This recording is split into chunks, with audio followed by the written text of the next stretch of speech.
Life on Earth is hard.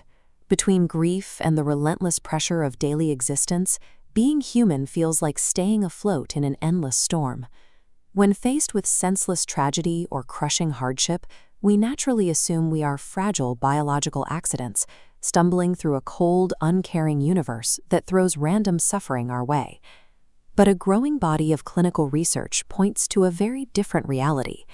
The chaos appears to be an intentional, meticulously designed curriculum. Viewing life's randomness as a self-authored journey provides a new lens for processing pain. In this framework, every challenge serves as a prompt for specific growth, turning individual suffering into a deliberate lesson. Starting in the late 20th century, hypnotherapists like Dr. Michael Newton and Dolores Cannon began placing clients into deep states of regressive hypnosis to uncover the roots of persistent traumas. They discovered a recurring architectural map of the afterlife. Over decades, thousands of independent case studies from subjects across the globe reported identical structures, processes, and rules governing the spirit realm.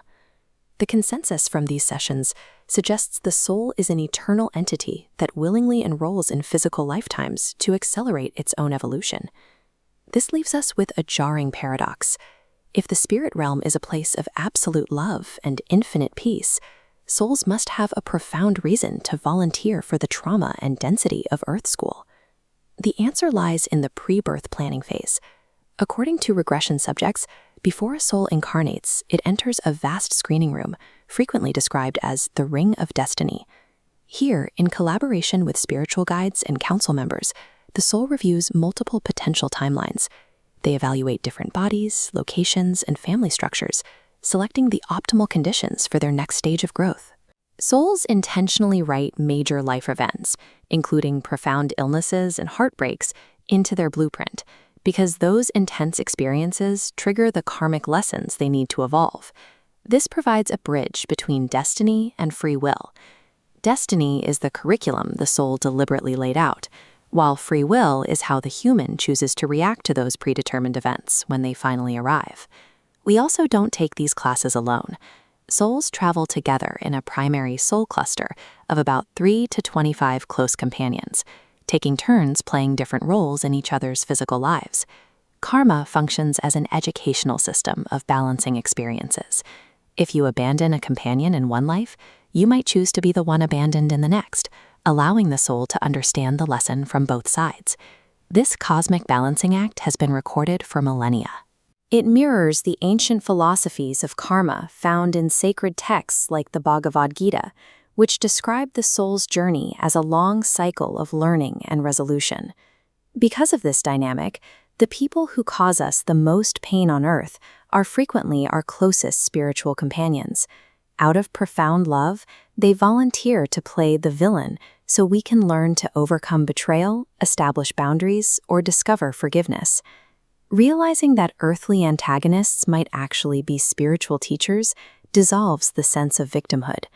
The pain remains real, but the context becomes one of mutual growth. For this high-stakes training to work, amnesia is a mechanical necessity. If you entered the body knowing it was a simulation, the emotional stakes would vanish, and the lessons would lose their authenticity. Putting an eternal being into a physical shell also requires a precise division of energy. Because a human brain cannot handle a soul's full consciousness, only a fraction of that energy actually incarnates, a process similar to how a hologram duplicates itself. Highly advanced souls often bring as little as 25% of their energy into a body. Younger souls may bring up to 75%, as they require more direct connection to their core to navigate the physical world's difficulties. The remainder of the soul's energy stays permanently safely in the spirit realm, maintaining its connection to its source. This provides profound security. Even when feeling alone on Earth, a massive part of our consciousness is already safely at home. Death marks the moment the earthly amnesia lists. It is a transition back to a state of total clarity, awakening from the physical illusion and returning to a place of unconditional acceptance. Returning souls reunite with their clusters and participate in a compassionate, self-guided life review to assess their growth. Souls who endured particularly traumatic endings move to the Temple of Healing.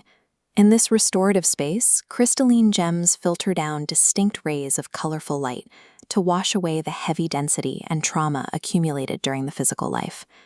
In thousands of case studies, the experience of crossing over is characterized by infinite patience and restorative care. Even for souls who struggled significantly on Earth, the reported reality is one of healing rather than punishment. The ultimate purpose of this journey is contrast. You cannot truly know what light is or understand your own brilliance without experiencing the dark to define it. Earth provides that necessary darkness. We plunge ourselves into this dense environment so that by pushing against the shadows, we can finally experience ourselves as the light. Knowing this allows you to stop fighting the earthly curriculum and focus on being the light within it. You are an ancient, brave soul, successfully navigating the exact curriculum you designed before you ever arrived.